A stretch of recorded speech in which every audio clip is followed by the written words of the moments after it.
Hi friends, greetings to you in the holy name of our Lord and Savior Jesus Christ. Warm welcome to all of you. You are watching this program not because of your desire, it is because of God's appointment that you should be blessed by this program. I have been teaching on why should we evangelize. The biblical mandate for evangelism.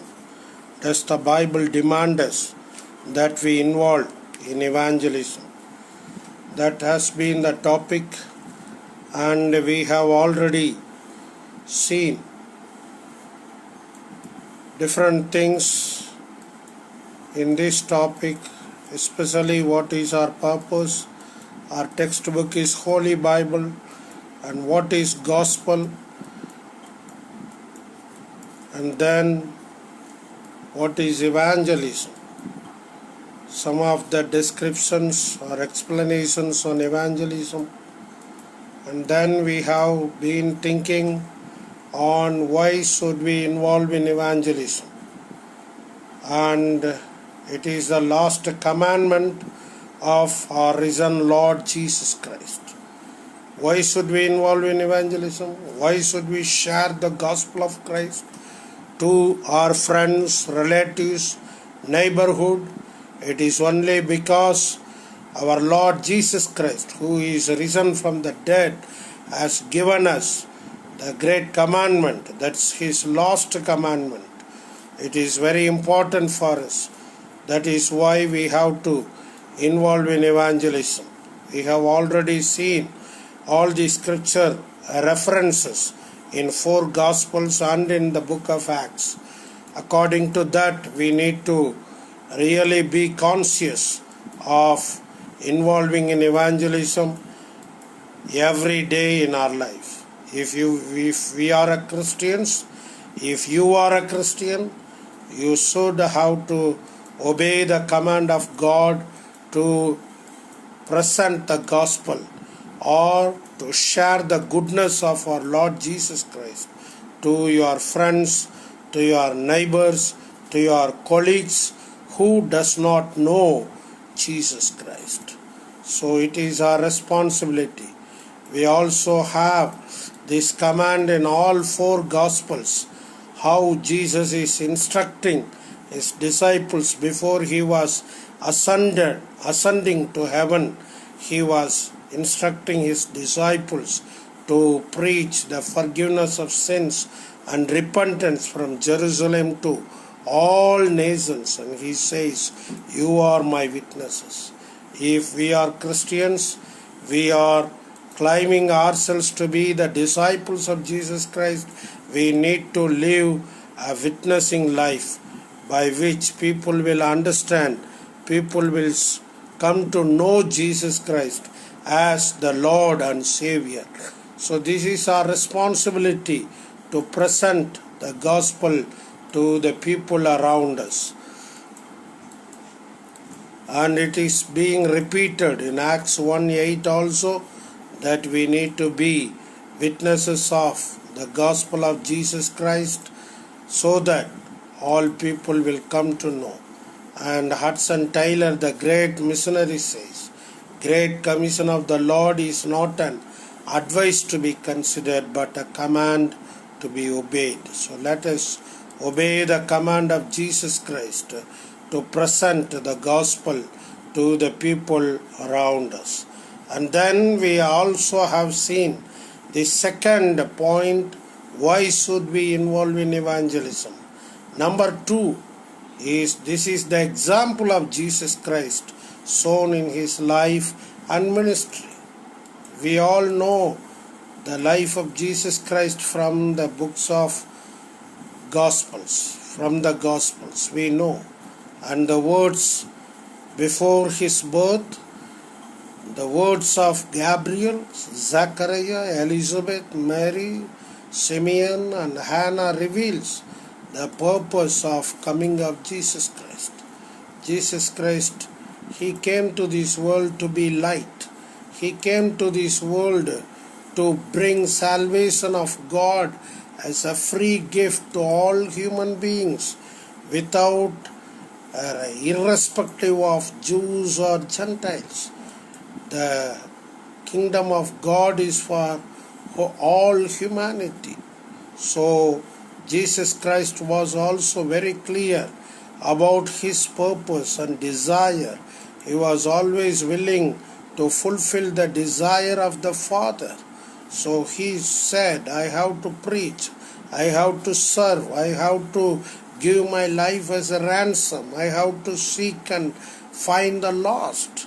And so these are the way that Jesus lived in this world. And he told the people that you have to be my witnesses. So Jesus Christ came to save sinners. That was the primary purpose of Jesus coming, because sin is the primary problem of the humanity, human beings. So in order to solve the root problem of humanity, Jesus Christ came to finish or solve the problem of sin and to give deliverance from sins. So Jesus Christ was very clear about the purpose for which he came. And he also said the anointing which was upon him was given for a purpose. Dear friends, if you have the filling of the Holy Spirit and gifts of the Holy Spirit, and if you are sure that the Lord has anointed you with the Holy Ghost, then you have a great responsibility that you need to release the bound. You need to proclaim the goodness of the Lord to people who are in bondage and slavery. So that is the purpose of the anointing of Lord Jesus, and it is the same purpose that we are also anointed by the Lord. He preached the gospel actively. He was foretelling about his death and his resurrection. And the disciples could not believe it. But when we see the message and preaching and teaching of Jesus Christ, he was teaching more on the kingdom of God. Today it is lost in many pulpits. That is a sad fact. But kingdom of God was the content of his first preaching. Content of the Sermon on the Mount was about the kingdom of God. And in Matthew 13, Jesus foretold many parables only on the kingdom of God. Lord Jesus spent time with individuals. He was concerned about individuals, and he was sharing the gospel. He was delivering the people. He was clearing the doubt of the people, and he was helping the people to know the truth, to know the life that is in Jesus Christ. And he spent time with many individuals. So dear friends, don't look for a crowd. Don't look for a big group. Let us involve in evangelism with individuals. Today the individual care has been lost so much, but we need to really focus on caring for the individual, sharing the good news to individuals. Personal evangelism is the most efficient and effective method in this world. So let us give concentration, let us separate time, let us focus on the purpose that Jesus has given us. And thirdly, it is the example shown by apostles and the early church. So about this we will spend few moments thinking about how did the apostles and the early church gave priority for evangelism. They were living only to share the gospel of Jesus Christ. So when we see the commitment of the apostles and the early church, we read in the book of Acts, all people involved in evangelism, all were sharing up. They were not afraid of being arrested. They were proclaiming the gospel very boldly, courageously. They were ready to lay their lives. So dear friends, today there are many people speaking about God is blessing you with prosperity, and He is giving you whatever you ask, whatever you desire. But that's not the true gospel. When we see the apostles, they were under suffering, they were being persecuted, they were being arrested, they were being harassed, they were being mocked, they were being ridiculed. They went through all these sufferings, loneliness, and they were, most of the time, they were under threat by the government and also the religious leaders. In India, we are seeing situations in many places, but that's what the similar situation that the disciples of Jesus and the apostles and also the early church, they encountered every day. So let us not think of it as something new, and let us be committed to spread the gospel of Jesus. Let us be focused about sharing the love of Jesus to the people that are living around us. So what happened? The result was the early church grew very fast. If you see all those scripture references, we understand because of their commitment, because they were very sincere and serious about the business of taking the kingdom of God to uttermost parts of the world, the church was growing fast. And you know, in the book of Acts, we read about the enormous growth and also the healthy atmosphere in the church. So friends, let us be bold enough, let us dedicate ourselves in spreading the gospel of Jesus Christ. And I also want to take your attention to what was the content of apostles' teaching. They were not complicated. The Lord Jesus Christ rose from the dead.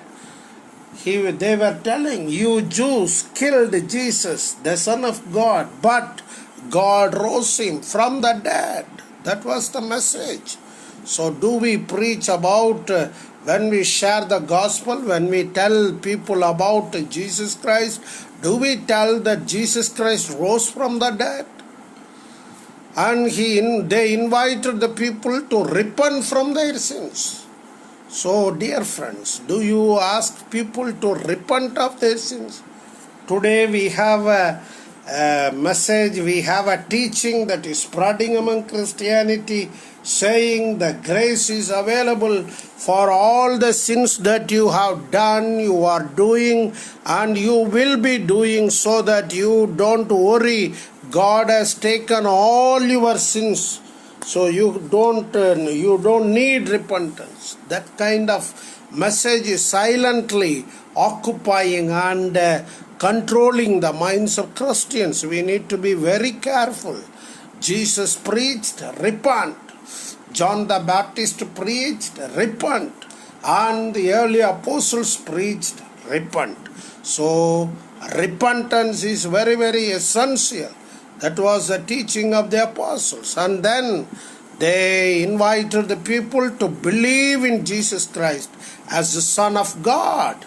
You know, this is very important. We need to tell the people that He is the Son of God. Jesus Christ is the only way of salvation. So we need to really present the truth without diluting and without compromise. Salvation is the gift of God to be accepted by our faith. So when we preach about salvation, it is people's responsibility to believe in the gift of God. So this is the free gift. We did not earn it. It is a free gift. So we are going to consider about Apostle Paul. But before that, I want to state a few things about the book of Acts.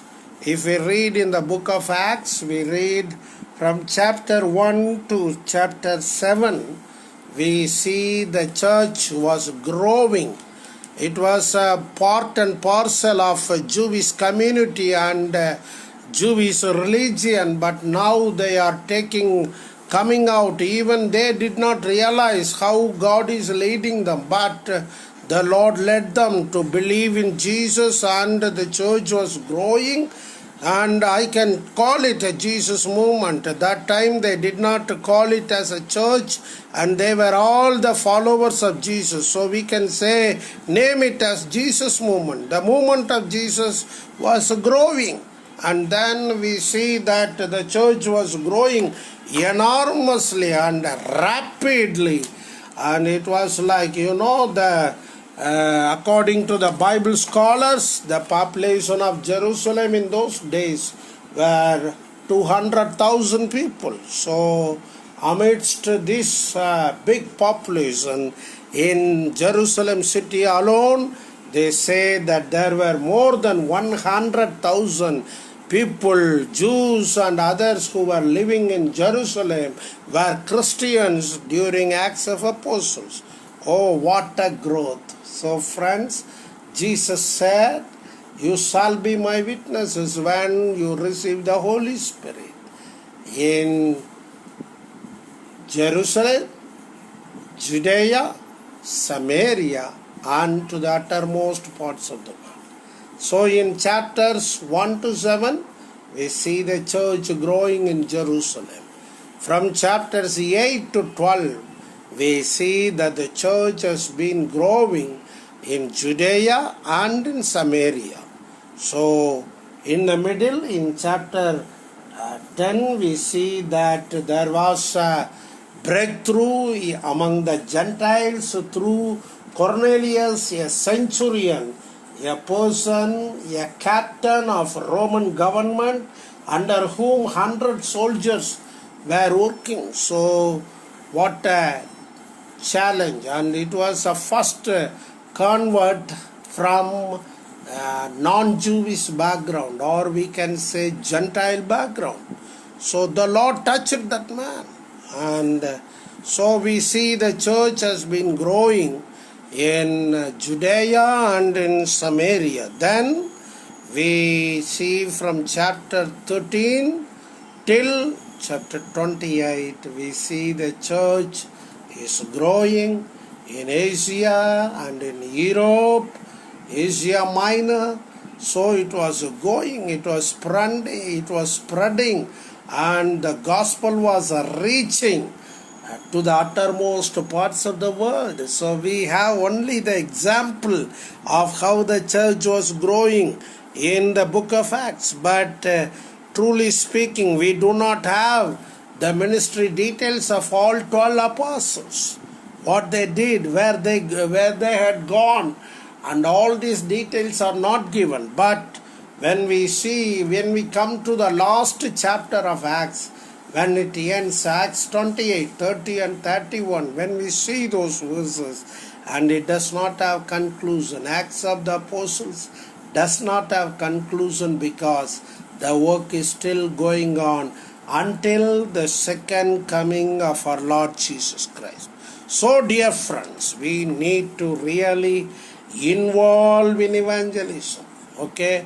And the Lord brought so much of interruption and interaction among the disciples, because all the disciples were mostly Jewish minded, and they were not really willing to go outside to the Gentiles. But the Lord had His own breakthroughs in His own way, and brought about a great revolution, and maybe we can say great revival and a great harvest among the Gentiles. So, and in taking the gospel to the Gentiles, we see Apostle Paul played a great role. He was really a terrorist, a religious terrorist. Okay, he was a Jewish terrorist, and he was angry on all Christians and Christian disciples, Christian leaders. So he was beating Christians, and he was even tormenting Christians. He was putting many Christians in prison so that they will forsake Jesus and they will follow Jewish religion and be faithful. But God chose this terrorist to be a terrorist of gospel. Yes, this man did a marvelous work than any other man in this world. God's purpose or plan about Paul was revealed to Ananias in Acts 9 verses 15 and 16. God tells Ananias, he is my chosen vessel to proclaim my name to the Gentiles, to the kings, and to the Israel, and to the people of Israel. So the Lord chose him. And the Lord also told Ananias, I will show him how much he has to suffer for me, how much he has to be persecuted for the sake of the gospel.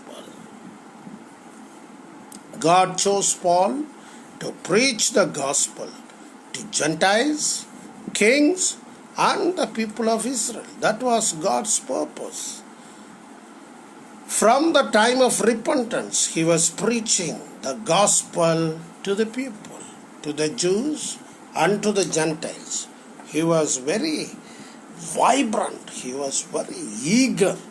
He could not sit silently. He was sharing the goodness of Jesus and the salvation of Jesus to the people around him. So people listened to him and accepted Jesus Christ. So Paul was a great instrument in taking the gospel to the Gentiles. So he was preaching. He got repentance in Damascus and he started his first ministry also in the city of Damascus.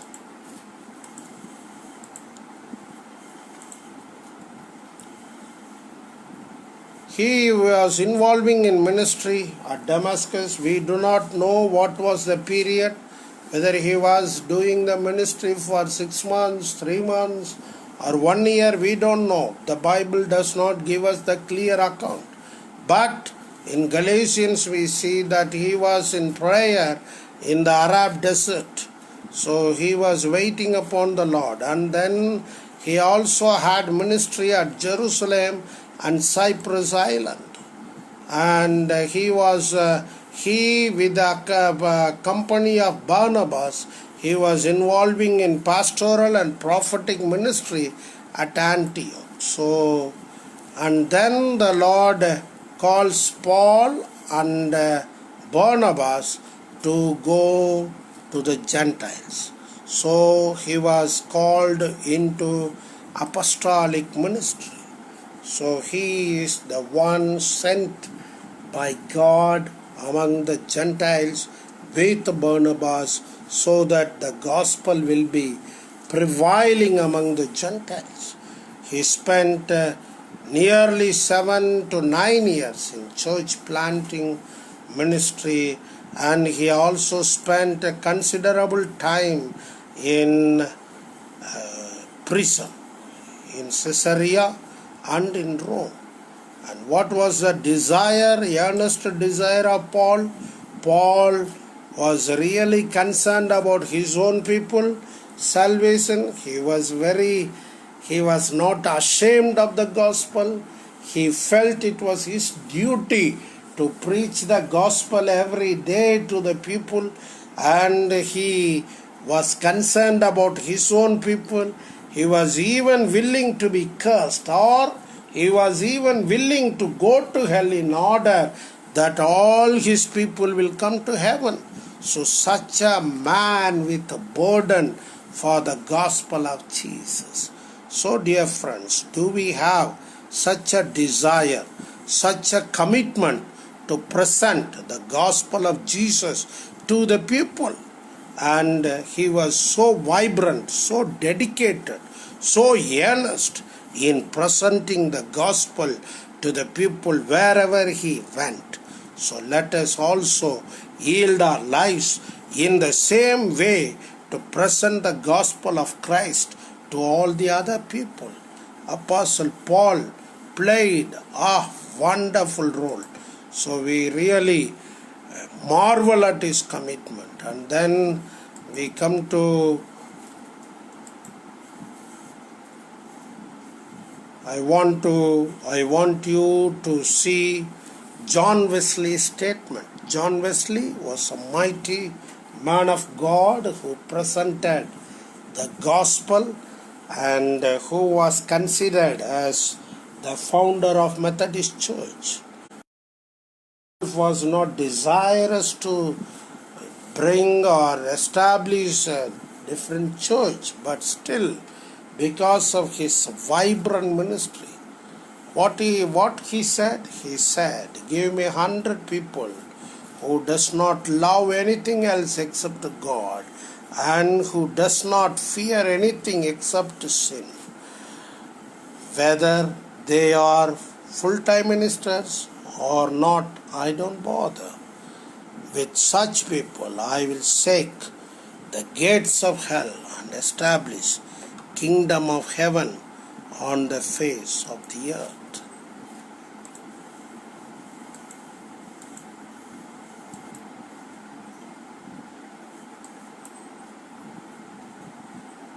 So the early church was very eager. Apostles were very eager. We know Saint Thomas came to India. And every apostle, they went to different countries and they did a marvelous work in presenting the gospel and leading the people into the kingdom of God. So we will consider the fourth point. Why should we involve in evangelism? To partake in the eternal plan of our Lord as His co-workers. Friends, if we are presenting gospel to people, we are considered as the co-workers of God Himself. Wow, what a privilege. So friends, we need to really involve in evangelism. If we do that, we can call ourselves colleague of God. Colleague. You can be called as the colleague of God or God as your colleague. What a privilege. So let us be considered. We are taking part in the eternal plan of God. What is the eternal plan? It has been revealed from the beginning. After the creation, when man committed sin, in Genesis 3:15-16, we see about the tree of knowledge of good and evil, and then the tree of cross and Calvary has been foretold and promised by Father God the Father. So, the plan of God, or the plan of God for the salvation of humanity, has been revealed from that time. The plan of salvation was from before the foundation of the world. It is revealed from Genesis to Malachi. And not only till Malachi, even until the book of Revelation, the plan of salvation and the plan of God about the world has been revealed. So our God is known as God of covenants. He made covenant with Adam. He made covenant with Noah. He made covenant with Abraham. He made covenant with forefathers. With the Israelites through Moses on Mount Sinai, He made covenant. And He made covenant with David. And He renewed the covenant by prophets. So He has been reminding the people of Israel about the covenant. He is renewing His covenant with the people, but still the people were being unfaithful. They were being unfaithful to the covenant of God several times. Still God had not given up. He was still waiting and wanting His people to listen to the covenant of God and be in partnership with God, so that God will fulfill His plan through His people. So we come to the climax of the covenant. It was the covenant made by Jesus Christ on the cross of Calvary, and this is the new covenant, and this is the final covenant. So if anybody believes in Jesus and accepts Jesus as his personal Savior and the Lord, he is entering into a new covenant relationship with Jesus Christ. It's a great privilege. So that's the climax of all covenants that Jesus made with the people in this world.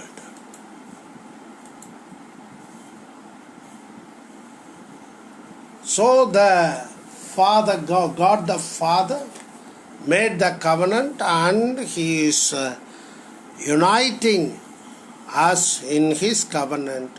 So are we concerned to present the gospel so that we can become colleagues of God and we can be co-workers of God in presenting the gospel? So are we concerned about evangelism? Are we concerned about spreading the gospel? Then we come to the fifth point. Why should we involve in evangelism? Fifthly, if people don't believe in Jesus, they will have to go to hell. Friends, we know when we believed Jesus, we became the children of God. We receive the peace of God. We receive the forgiveness of sins from God. Not only that, he also has given us the assurance of salvation. That is, after the death we will be with God for eternal time or everlasting life. So that has been promised. But people think, most of the people in this world, they think their life is going to end on the earth. There's no more life.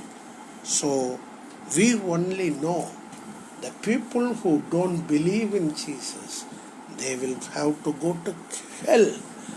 We don't want. God doesn't want. God wants all people to be saved. All people to come to the knowledge of God. So, dear friends, let us not desire the death or perishing of the souls, our friends, our colleagues, our neighbors. Rather, let us really desire the salvation of our friends. Let's desire the salvation of our whole family, salvation of our relatives, salvation of our neighbors, salvation of our friends. So let us be considerate and let us be involving in evangelism very carefully, sincerely, seriously, and actively, so that people will come to know our Lord Jesus Christ as their personal Savior and their own Lord. And then, why should we involve in evangelism? In John chapter 3, verse 18, and then Mark 16 part B says, those who do not believe in Jesus, they will be condemned. It is eternal condemnation. What is eternal condemnation? That is, they will never live with God, but they will be separated from God and thrown into the lake of fire and sulfur. So that is really something bad. We don't want our people to see such a perishing and such a dangerous thing in their lives. So let us be considerate and let us pray that all people will come to know Lord Jesus Christ as their personal Savior and they accept Jesus Christ as their Lord. Sixthly, I want to tell you why should we involve in evangelism. The sixth point, so that we will be able to stand before the judgment of seat of Christ boldly. You know, friends, we all have to face the last day or the day of judgment, on which all the world will be standing before the judgment seat of our God. our Lord Jesus Christ. No one can escape. All prime ministers, all presidents, all the people who are in big powers and positions, and all poor people, all the rich and wealthy people, everyone who has been on this world, who lived on this world, they all have to be standing before the judgment seat of Christ. When we stand before the judgment seat of Christ, do we want to face shame? Should we feel shy that we did not lead anyone to accept Jesus Christ? That we did not share the gospel of Christ to anyone? So let us not be put to shame, but let us be bold enough to stand before the judgment seat of Christ. The Lord will ask every one of us the account of our lifetime, our privileges, our talents, the riches that He has given us, whatever He has given us, for the time that we spent. For everything we need to submit account to the Lord. So, if we are really sincere in presenting the gospel of Jesus to the people, then we can boldly stand in the presence of God. So let us be very careful, and no one can escape the judgment seat of Christ. So that is the thing, that is the challenge that is standing before us. So what are we going to do? Are we going to involve in evangelism? The Lord Jesus wants us to involve in evangelism, to share the good news of God to all the people in this earth. Let us commit ourselves to share the gospel of Jesus Christ to all the people. Let us see the remaining points in the next session. Please pray for me, my family, and our ministry every day. And may God bless you all abundantly who listen to God's word. This is my family, so pray for me, my wife, my 2 sons, so that we will fulfill the will of God sincerely and faithfully till the end of our lives. And I have given my address and my email and the phone number. If you need, you can use it so that I can pray for you. So let us look to the Lord in prayer. Our gracious Heavenly Father, we thank you, Lord, for this wonderful time of sharing or quoting some of the Bible verses. Lord, that you want us to involve in evangelism actively. We as Christians should be sincere and serious in the business of the kingdom of God. Let us not be careless. Lord, help us to be faithful. Lord, in spreading the gospel and in proclaiming your name, and to lead people to accept you as their Lord and Savior. Thank you, Lord, for teaching us from your word. Help us to be faithful. Help us to remain humble and holy till the end of our lives, Lord. Help us, Lord, to be active in evangelism so that your name will be glorified, Father. Father God, thank you for this wonderful opportunity of thinking and, Lord, considering your word. Thank you, Lord, for speaking to us. Continue to be with us.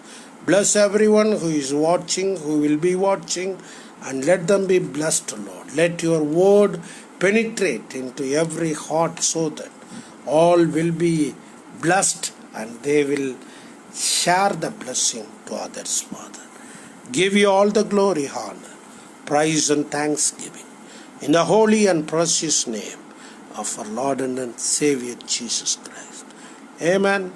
Amen. God bless you, my dear friends. Thank you for watching. And if you want to share your prayer points, you can send your mail and I'll be praying for you. Thank you for watching. God bless you. Share this, and you can go to Voice of Wilderness in the YouTube and you can share. You can also subscribe so that you will see my other messages and teaching, so that it will be beneficial for you and for your friends, so that God's name will be glorified and His kingdom will be really established on this earth. Thank you. God bless you.